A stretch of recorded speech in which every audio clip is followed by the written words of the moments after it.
День за днем наши корреспонденты следят за развитием событий в Якутии и за ее пределами. Настало время подвести итоги недели. В студии Сергей Михедов. Здравствуйте. Коротко о темах.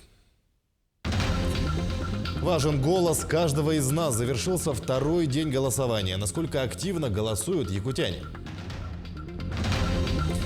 Президент одобряет. Айсан Николаев представил мастер-план Якутска Владимиру Путину. Какие еще темы затронули? Стимулирование инвестиций. Уже завтра во Владивостоке стартует 8-й Восточный экономический форум. Что покажет Якутия? 10 лет спустя в Нерюнгри продолжается строительство храма в честь святителя Николая Чудотворца. Как удалось возобновить работы? В столице завершился 14-й международный турнир по вольной борьбе памяти Дмитрия Коркина. Стали известны имена чемпионов.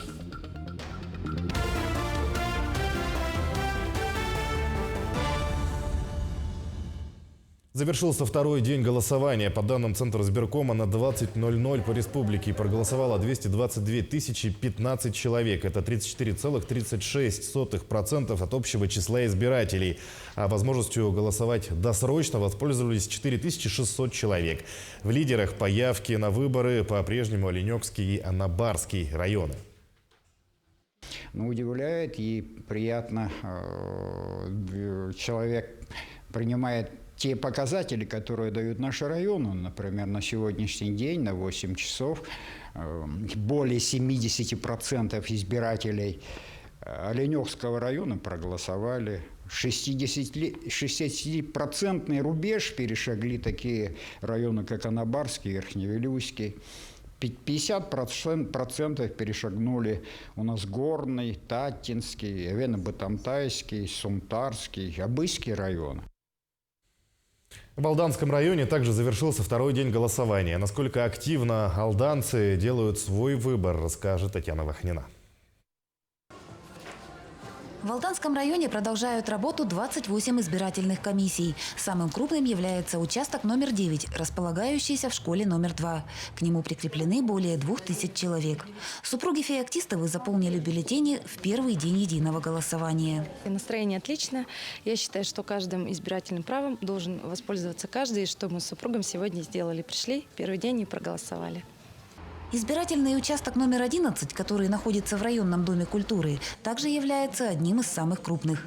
Этот день выборов для Никиты Новикова стал особенно значимым. Никита голосует впервые и в полной мере осознает ответственность, которая возлагается на него, как на избирателя. Пришел высказать свою позицию в нашей стране. Перед тем, как узнать, что я пойду голосовать, я, конечно же, прочитал позиции всех участников и принял свое решение. Голосование проходит в штатном режиме и без нарушений. Наряду с выборами главы республики и депутатов в Илтумен жителям Алданского района предстоит сформировать местный депутатский корпус. Настроение нормальное, как обычно, но голосование, я думаю, что это необходимо вообще, чтобы у нас в городе Алдане было к кому обратиться, чтобы помочь в чем-то, и чтобы Алдан расцветал у нас. Подсчет проголосовавших в численном и процентном соотношениях ведется непрерывно. По данным Алданской территориальной избирательной комиссии, в первый день явка составила 13%. За вчерашний день у нас проголосовало 3964 избирателей, что составило 13% от общего числа избирателей, включенных в список избирателей. Голосование сегодня все участковые избирательные комиссии приступили ко второму дню голосования. На всех участковых избирательных комиссиях направлены наблюдатели. Это 101 наблюдатель от зарегистрированных кандидатов. Ну и у нас еще 57 наблюдателей от общественной палаты. За всем ходом голосования они следят. Правом изъявить свою волю могут воспользоваться более 28 тысяч жителей Алданского района. 194 человека отразили позицию в бюллетенях досрочно. У нас в период с 29 августа по 5 сентября проводилось досрочное голосование в труднодоступных отдаленных местностях. Это для таких категорий граждан, как оленеводы, для граждан, которые у нас живут в вахтовых поселках и находятся в труднодоступных отдаленных местностях. За этот период проголосовало 194 избирателя. Голосование в труднодоступных отдаленных местностях осуществлялось как и наземным транспортом, как и у нас был один авиарейс в такую труднодоступную местность по маршруту Алдан-Чайдах, где наша участковая избирательная комиссия номер 36 осуществила голосование и дала возможность проголосовать 12 оленеводам. Завтра в 8 утра избирательные участки вновь начнут работу. Заполнить бюллетени можно будет до 20:00. Любой голос может оказаться решающим, и выбор должен сделать каждый гражданин. Татьяна Вахнина, Сергей Шипачев, Алдан. 32 участка, где примерно 50 тысяч избирателей делают свой выбор, работают в Мирнинском районе. В этом году там идут выборы главы республики, депутатов Госсобрания Илтумен, а также депутатского корпуса района. О ходе голосования в сюжете Анны Васильевой. Студент третьего курса Айхальского филиала Мирнинского регионального технического колледжа Павел Крылышкин впервые пришел на избирательный участок, чтобы использовать свое право на выбор. Для него этот день стал вдвойне радостным, ведь именно в этот день ему исполнилось 18 лет. Волнительно, во-первых, это большая ответственность перед, так скажем, народом Якутии. Вот. И, по моему мнению, каждый человек по всей России, когда идут выборы, должен проголосовать. Вот. От этого зависит наше будущее. Голосование первого дня выборов в поселке Айхал прошло в штатном режиме. Всего за первый день проголосовало 1321 избирателей, что составляет 15,2% от общего числа голосующих. Ну а в Мирнинском районе 32 избирательных участка, где около 50 тысяч избирателей сделает свой выбор. По итогам первого дня голосования хороший показатель по явке сделали жители города Удачный. У нас было досрочное голосование организовано нашей комиссией территориальной в труднодоступных избирательных участках. Голосование прошло тоже все хорошо, без всяких нюансов, без замечаний.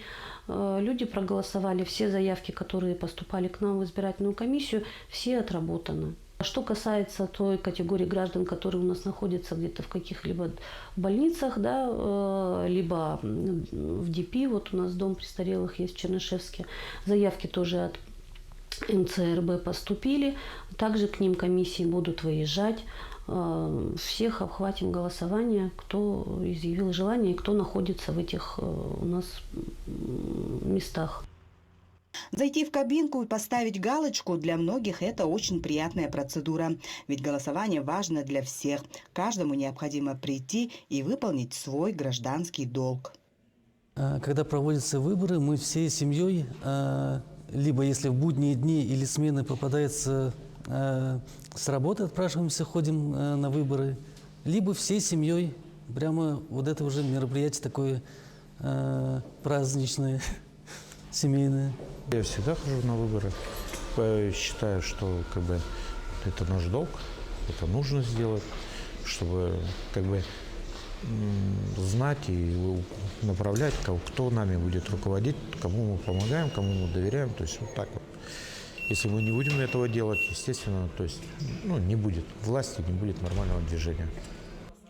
Сегодня в 8 утра по всему Мирнинскому району вновь открылись избирательные участки, где жители смогут отдать свой голос за главу республики, депутатов Илтумен, а также в этом году жители Алмазного края изберут депутатский корпус района. Анна Васильева, Якутия, день за днем. Идем далее. На минувшей неделе глава Якутии Айсан Николаев представил мастер-план Якутска президенту России на совещании по развитию дальневосточных городов. Одним из самых важных вопросов стало строительство Ленского моста. Владимир Путин отметил, что при подготовке мастер-плана ключевое внимание должно быть уделено созданию современной инфраструктуры. Какие еще темы затронули, подробно расскажем в сюжете. Строительство мостового перехода через реку Лену сегодня, безусловно, является важнейшим проектом для развития транспортно-логистической отрасли Якутии, всего северо-востока России и, в частности, Якутска. Протяженность моста составит 14,7 километров. В перспективе он обеспечит круглосуточным транспортным сообщением более 80% населения региона. На совещании с президентом России глава региона оценил стоимость его строительства в 130 миллиардов рублей. С учетом высокой степени готовности проекта Ленского моста, Айсен Николаев попросил главу государства поручить правительству России определить источники финансирования из федерального бюджета на строительство Ленского моста в объеме не менее 65 миллиардов рублей или не менее 50% от объема инвестиций, начиная с этого года. Нужно включить в план социально-экономического развития якутской агломерации меры по завершению строительства моста через реку Лену. Об этом мы много говорим в последнее время. Установить срок окончания работ. Что бесконечно тянуть нельзя. Мы знаем, что такое долгострой, знаем, как меняются ценовые параметры при этом долгострое. Необходимо ускорить строительство моста через реку Алдан в Якутии, о том, о чем сейчас было только что сказано. Определить конкретные сроки. Хотел бы повторить, эти объекты инфраструктуры, безусловно, усилят транспортно-логистические возможности Магаданской области и Якутии. Владимир Путин отметил, что реализация этих проектов позволит сформировать эффективный транспортный узел на северо-востоке России. Следующей стратегически важной темой, затронутой на совещании, стала Жатайская судоверфь, которая займется строительством и ремонтом судов для арктических рек. По Жатайской судоверфи я прошу коллег из правительства совместно с руководством Якутии принять меры по завершению первого этапа ее модернизации. И при необходимости рассмотреть возможность передачи федерального пакета акций этого предприятия в собственность региона. Закончить строительство нового учебного корпуса Высшей школы музыки до 2026 года. Такое поручение дал Владимир Путин во время совещания. Напомним, что новое здание на 240 учащихся с интернатом на 150 мест будет расположено через дорогу от нынешнего здания. Отмечается, что на сегодняшний день выполнены проектно-изыскательные работы, также получено положительное заключение государственной экспертизы.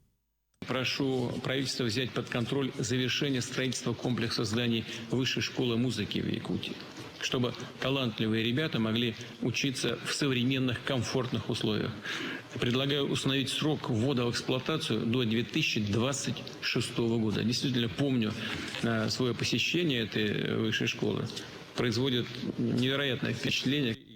Руководитель страны отметил, что все принятые в ходе совещания решения должны оказать положительное влияние на экономику и социальную сферу, а также дать дополнительный импульс для дальнейшего развития региона. И, как стало известно, Жатайскую судоверфь в Якутии планируют завершить к середине 2025 года. Первый этап строительной готовности превысил 70%, дорога готова на 60%. Остальные работы планируют завершить в следующем году. Сейчас практически завершен главный корпус. Напомню, реализует проект в рамках госпрограммы развития судостроения и морской техники для освоения шельфовых месторождений. Объект строится на территории опережающего развития Якутия при поддержке Минпромторга и Минвостокразвития России. Федеральный пакет акций перейдет республике. Это нам даст регулирование стоимости судов, что немаловажно. Значит, ну и выполнение целевых задач, необходимых именно для республики. То есть, ну, а во вторую очередь, в первую очередь будет республика, а во вторую очередь это уже бизнес. Мы надеемся, что, значит, были решены для нас вот самый немаловажный вопрос был на сегодняшний день. Это изыскание средств для окончания строительства в первой очереди. Средства были найдены. А в Якутске в торжественной обстановке открыли сквер газовиков. Мероприятие приурочили к 20-летию компании «Сахатранснефтегаз». Сквер расположился на прилегающей территории линейно-производственного управления магистральных газопроводов Национальной нефтегазовой компании. Он представляет собой современное и комфортное пространство для отдыха с парковочными местами. Мероприятие завершили торжественным запуском газа в рамках соцгазификации в Чурапчинском и Горном Улусах. Работник народного хозяйства, почетный работник. Вот, сама задумка, она, конечно, долго носилась, и благодаря совместной усиленной работе команды «Сахатранснефтегаз», благодаря помощи города Якутска, конечно, вот, и поддержкой руководства мы сегодня уже находимся на открытии такого замечательного сквера, который, наверное, украсит город Якутск. И это наш вклад газовиков именно в создание комфортной среды. И именно в 17-м квартале это символично. Уже завтра во Владивостоке стартует 8-й Восточный экономический форум. Его главная цель – стимулирование инвестиций и всестороннее развитие регионов Дальнего Востока. Якутия с самого начала проведения форума принимает в нем активное участие. За это время в регион привлекли более 800 миллиардов рублей инвестиций. Как ВЭФ повлиял на республику и каких соглашений ждать на форуме? Об этом в материале Петра Васильева. Теплицы Саюри – это ВЭФ. Волс в Арктике – это тоже ВЭФ. Ветродизельный комплекс в Стиксе – это ВЭФ. Новые микрорайоны в Якутске и крупнейших городах республики – это тоже ВЭФ. Ежегодно республика на полях форума заключает важнейшие соглашения, благодаря которым в регионе появляются инфраструктурные, промышленные и социальные объекты, которые напрямую влияют на качество жизни каждого жителя Якутии.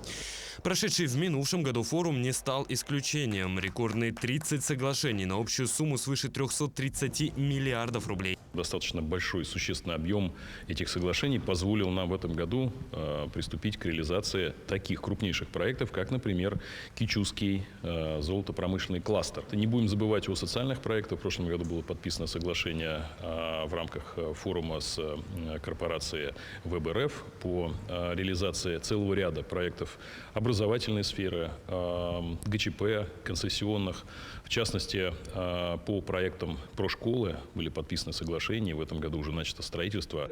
И что особенно важно, соглашения, принятые на форуме, не откладывают в долгий ящик. Например, строительство атомной станции малой мощности на севере Якутии обсуждалось на полях ВЭФ-2022. А уже в августе этого года в Усть-Куйге состоялось торжественное открытие поселка строителей, которые будут возводить атомную станцию. Я уверен, что будут строиться и новые электростанции. Все строятся они по плану. И, безусловно, вот та огромная экономия дизельного топлива, которая идет сегодня, это не только вклад на огромную экологию поселков, но это, конечно же, и прямые уже выгоды для энергокомпаний. И это далеко не единичный пример. Помимо промышленных и экономических проектов, Якутия на ВЭФ-2022 уделила большое внимание развитию туристического потенциала региона. Это и соглашение с рядом регионов Дальнего Востока и крупнейшими туроператорами России. Как результат, уже через год эксперты отмечают значительное увеличение турпотока в республике. У нас с каждым годом развивается. Количество туристов с каждым годом все больше и больше становится. Это и экстремальные туристы, и те люди, которые приехали за познавательным туризмом, экотуризмом и за этнографическим туризмом. В последнее время больше людей из Владивостока, с Приморского края, Хабаровского края. Ну и, само собой, с центральной России тоже приезжает. В рамках форума этого года Якутия планирует заключить около 30 соглашений с привлечением инвестиций более чем в 100 миллиардов рублей.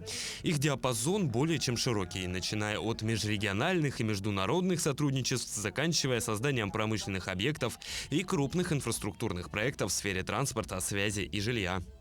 Наверное, из таких знаковых, особо примечательных, это соглашение по погранпереходу Джалинда. Это крупный инфраструктурный логистический проект, который позволит решить республике свои задачи в плане вывоза продукции.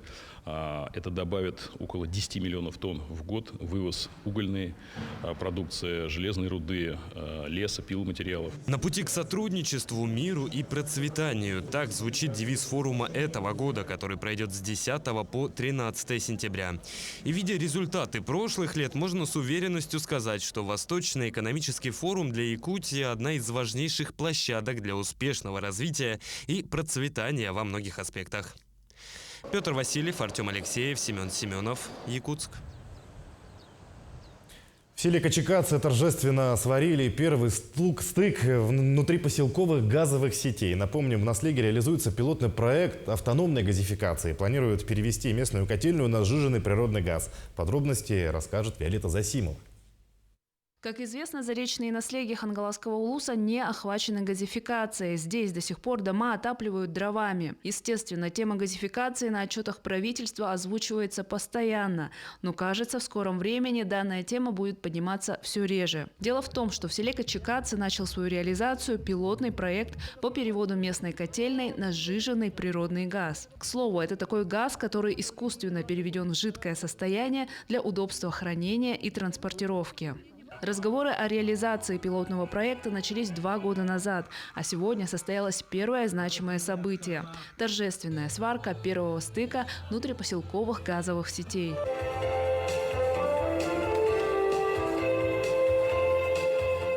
Работы по монтажу внутрипоселкового газопровода должны завершиться до конца ноября. Генеральным подрядчиком выступает компания «Саха Альтертрейд».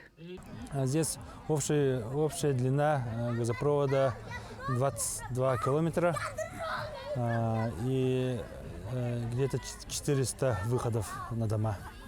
Далее запланировано строительство специальной инфраструктуры для хранения и регазификации сжиженного газа. Следом подключение к сетям частного сектора и социальных объектов. Ожидаемая дата прихода голубого топлива в дома местных жителей – отопительный сезон 2024-2025.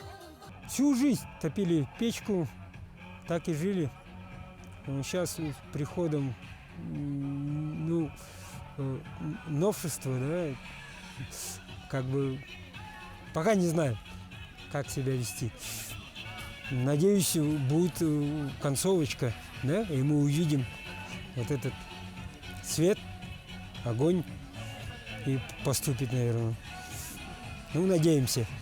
В случае успешной реализации проекта по такому же принципу будут работать и другие котельные Заречья. Вот отмечу, что это очень важный пилотный проект для республики. Вот, и положительный опыт, который мы получим, будет масштабироваться дальше. Виолетта Засимова, Хангаласский улус. В сентябре вступили в силу изменения правил отпуска рецептурных препаратов. Как сказались перемены на пациентах и на работе аптек, расскажем в сюжете. Вступившие в силу изменения, касающиеся продажи лекарственных препаратов, напугали людей. Эти изменения с самого начала вызвали много вопросов как у представителей аптек, так и у пациентов. В аптеках люди начали закупать лекарства впрок. Представитель Росздравнадзора дал пояснение, как будут работать новые правила в действительности. Новшество, которое с 1 сентября вступило в силу, заключается в том, что в этот процесс еще добавляется одна операция, которая возложена на сотрудников аптек, которая заключается в том, что данные этого рецепта вносятся в систему маркировки движения лекарственных препаратов. И мы считаем, что для пациентов сложностей дополнительных не будет, потому что внесению в систему подлежат только лекарства льготные и из группы предметно-качественного учета. Поэтому количественный учет. Сотрудники аптек каждый день обслуживают от 50 до 200 рецептов по льготе, а по рецепту врачей достигает 300 рецептов в день. Все зависит от сезонности и от поставок препаратов. Сейчас сезон простуд. Люди в основном берут безрецептурные противопростудные препараты.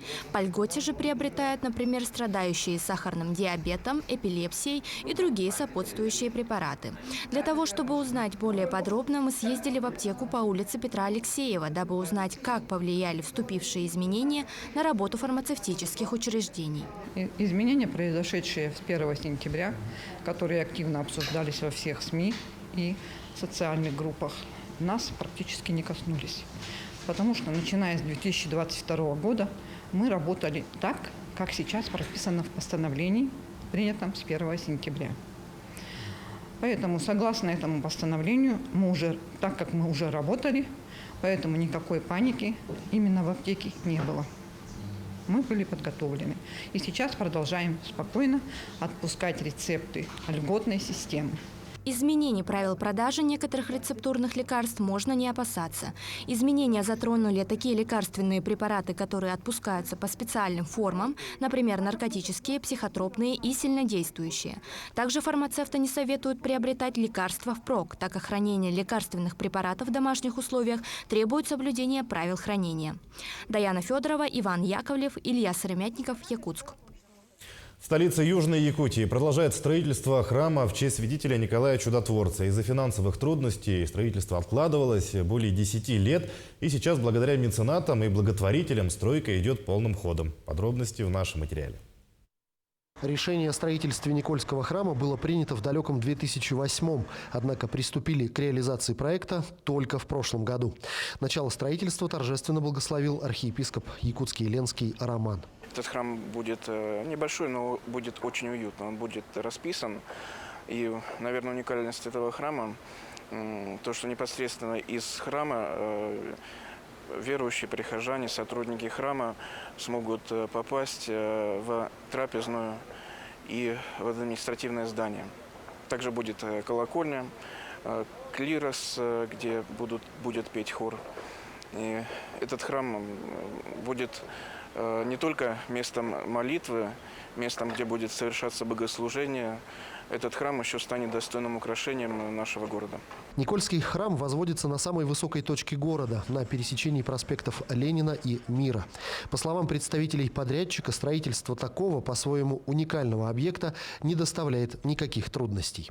Планируем в этом году закончить тепловой контур.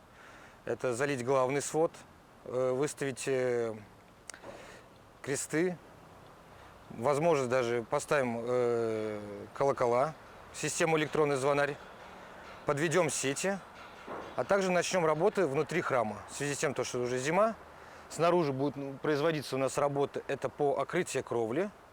И, возможно, сделаем максимальные тепляки для того, чтобы выполнять наружную работу, а именно покладки облицовочного кирпича. Учитывая, что все работы идут строго по графику, новый храмовый комплекс распахнет свои двери для всех желающих уже к декабрю следующего года. Иван Лазаренко, Вадим Барашков, Захар Головин, Нерюнгри.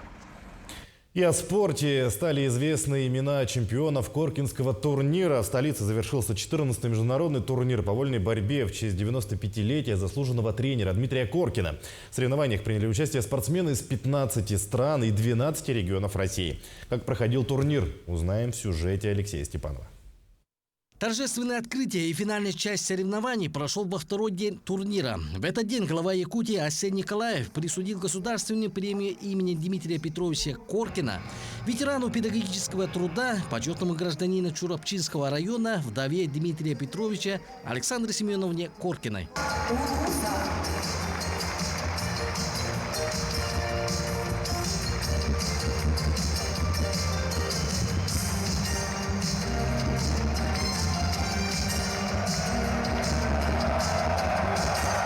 В турнире приняли участие одни из сильнейших на сегодня спортсменов из многих стран. В разных весовых категориях были свои фавориты. Честь республики отстаивает более 60 спортсменов. В финальных схватках ведущие борцы Виктор Рассадин, Константин Копрунов, Роман Николаев и Нюргун Сергин боролись за медали высшего достоинства. По турнирной сетке в весовой категории до 57 килограмм первым победителем вечера стал Рамис Гамзатов. Хотел приехать раньше, но не получалось никак. Первый раз приехал и очень рад, очень приятно. Многие именитые спортсмены выступают на призы Коркина не первый раз. Так, любимец публики Кежик Чимбе вышел на ковер в третий раз. До этого у него были бронза, серебро, а сегодня золото. Победа далась очень тяжело. Давно такого первого места не было. И давно уже, года 2-3 уже стараюсь прям попасть, выиграть. Старался, тренировался уже какой год. Всегда проигрывал. Первую уже схватку сюда приезжал уже не первый раз. И этих турниров давно хотел выиграть. И вот на этот раз постарался, выиграл. Благодаря усиленным тренировкам якутские борцы к этому турниру вошли в хорошей спортивной форме. Финальные схватки были самыми интересными и захватывающими. Два якутских легионера встретились в финале весовой категории до 70 килограмм. Явным преимуществом победу одержал уже шестикратный чемпион мемориала Коркина Виктор Рассадин. Очень рад, что сегодня удалось победить. Честно сказать, волновался очень, потому что был большой перерыв, травма, смена гражданства. Поэтому не выходил на такую арену уже больше года. И, конечно же, многие болельщики ждали от меня победы, хорошей борьбы. Но вот в связи, думаю, своей хорошей подготовкой мне удалось сегодня выиграть золотую медаль. Сегодня борцы Республики Саха-Якутия показали свое мастерство. У нас было 4 финалиста. Наш лидер Виктор Рассадин сегодня показал свой высший класс. Доказал, что он может бороться на мировом уровне. И мы дальше будем работать, дальше будем надеяться, что Виктор Рассадин еще покажет на больших мировых аренах. В конце вечера среди зрителей были разыграны ценные призы. Среди самых истинных болельщиков разыграли путевку на чемпионат мира по вольной борьбе в Белграде. Победителем стала Мария Лебедева. Теперь она сможет лично поддержать своих фаворитов на чемпионате, который состоится с 16 по 24 сентября в столице Сербии.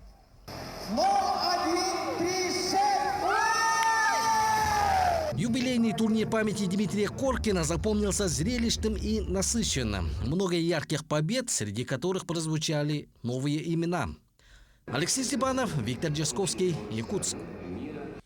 Такое наши корреспонденты увидели уходящую неделю. Мы продолжим следить за развитием событий. Оставайтесь на нашем канале.